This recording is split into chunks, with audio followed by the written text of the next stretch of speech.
one of the biggest athletes in professional wrestling, literally all elite wrestling's Paul Wight. He's a big fella. He stands over 7 feet tall, weighs more than 400 pounds, and he is here in Seattle for AEW shows at Climate Pledge Arena this weekend. Joining us in studio, the one and only Paul Wight. Yes. Hi guys, how are you?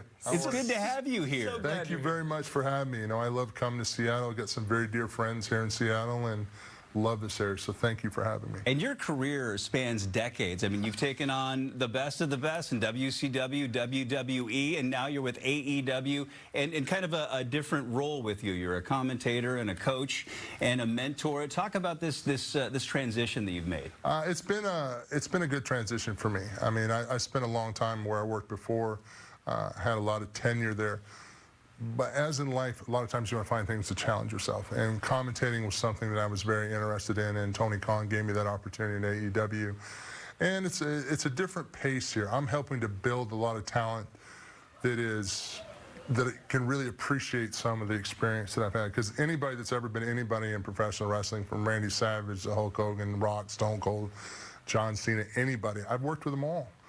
So to come here and pass that knowledge along, have a little fun, get in the ring, mix it up every now and then. I don't have that full-time schedule like I did when I was younger, which I'm okay with at this point in the game, and help see this product grow and make it better for the fans. Do you miss it, though, a little bit when you're watching there and you're commentating and you're watching the other guys doing their thing? Do you miss getting back in there full-time? Not as much as you'd think I would. I really enjoy seeing the younger talent find their characters, make their connection with the audience, and build their brand. I think my frustration comes, I call it getting froggy.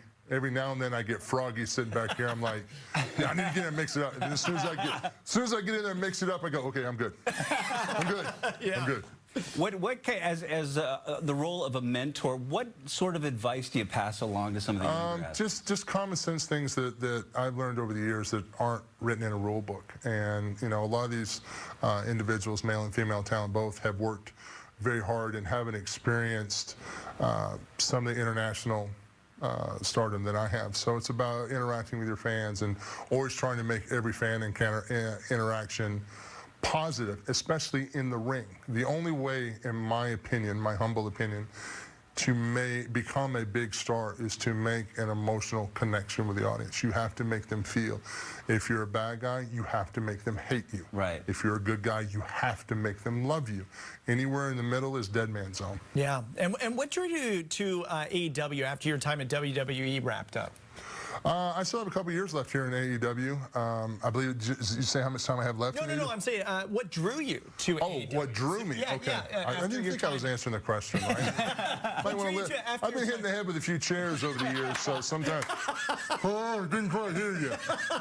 You know, what drew me was just the opportunity to expand a little bit more. I mean, for so many years, I was part of such an incredible system, a very organized system. I knew my place in the system, and I wasn't challenging myself. And I think coming to AEW has been a tremendous challenge for me because I've basically got out of my comfort zone and attacked a lot of new things in the industry that mean a lot to me. And that opportunity, you know, as we get older, we only have so many opportunities to push ourselves and to make those dreams happen. So at this stage of the game, it wasn't necessarily like a younger athlete might be more concerned about the bottom line, the dollar line, or not saying that I'm not doing well. I'm just saying for me, it's more opportunity to expand personal growth. 7 feet tall. Yeah. Over 400 pounds. Yeah, just be glad you don't have to feed me. Yeah, no kidding, right? So when Brian walked in, shook your hand, he said I felt like I had doll hands. Yeah. Shaking his hand. Like, so when you're walking through the airport, and maybe somebody's not a wrestling fan, they see you, what's the first question they ask you?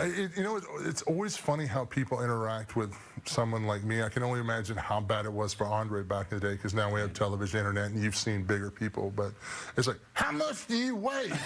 I'm like, well, do you know how tall you are? I'm like, I'm tall? Oh, I just noticed it. Oh my gosh, I need therapy now. I didn't know I was this tall.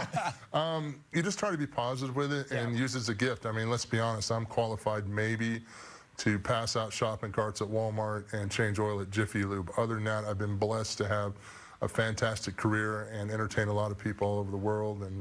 And you just be respectful and grateful. Well, you've also been in movies. You were in The Waterboy, Jingle All the Way. You even had your own show on Netflix. I did, the Big Show on Netflix.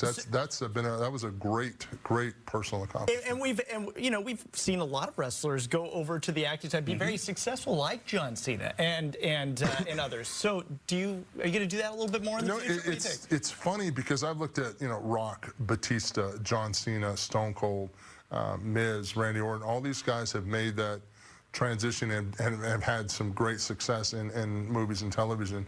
I've had some success as well. I'm just a different character. A lot of the roles that are out there are written for roles.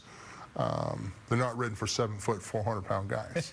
So like it was hard for me to push to get the TV show because it's comedy, and I had to really, I had to really aggravate the powers that be, to the point where he finally just gave in to shut me up. I'm like, no, I can do family comedy. I'm funny. You're not funny. No, I'm funny. Yeah. I'm funny. And I got the opportunity, and I think that's the thing is saying yes to everything you can make an opportunity with. And what's the old line? There are no bad roles, only bad actors. So I'll take anything that comes down the pipe and have fun with it. I'm just glad I don't have to pay my bills being an actor. Paul Wight, it's a pleasure to have you. Thanks so much for hanging out with us. Thank you, guys. AEW takes over Seattle this weekend. Collision Saturday. Climate Pledge Arena. Climate Pledge Arena, yep. Yeah, did I say Climate? Yeah.